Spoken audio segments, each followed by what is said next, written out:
Pixels is largely a movie about video games, obviously, among other things. In the 80s, were you into video games? Did you have a favorite or anything? No, I played them in bars because they used to have tabletop games, so you'd have a couple of beers with friends. So we played Donkey Kong and Pac-Man.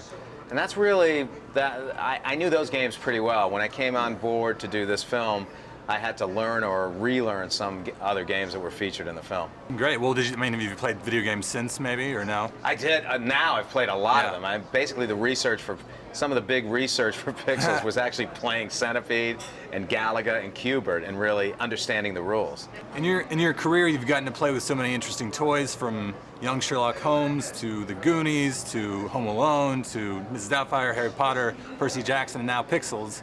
I'm curious what drew you to this project. People were always saying to me, why don't you go back to Gremlins and Goonies, the movies you wrote, those Amblin films, and why don't you do an Amblin-esque, that's what they say, type of film. Never really had the opportunity. When I read Pixels, I felt this is an opportunity to give the audience, at least try to give the audience that experience they felt. Can't really define what it was back in the 80s watching something like Ghostbusters or Back to the Future, and try to recreate that vibe in this particular movie. So that was the first thing I thought about. It's one of the reasons I wanted to get involved. The other reason was I fell in love with the concept of these characters, because I remember these guys back in '82, guys who thought they would win the World Video Game Championship, thinking they were going to be the rock stars of the video game world. Suddenly it all falls apart after 2 years, and they're kind of left with a useless skill. So I love the idea of these characters going off and kind of being lost souls. They have nothing, they've really achieved nothing in their lives.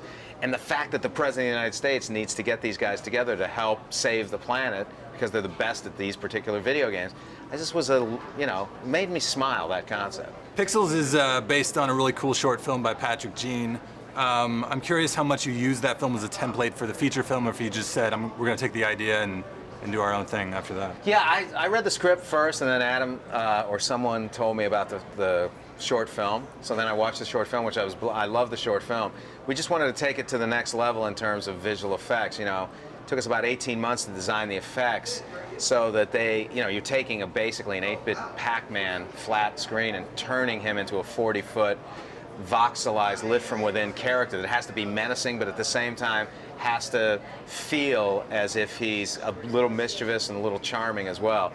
And the thing that really drew me visually to the picture was this concept of when these creatures attack our planet or attack anything like a bus or a person, or those things become pixelated as well. So it's pixelated destruction, which is kind of psychedelically mind-blowing in a weird way, and that's what drew me to trying to create visuals that people hadn't seen before. Pixels obviously explores the 8-bit arcade era of video games.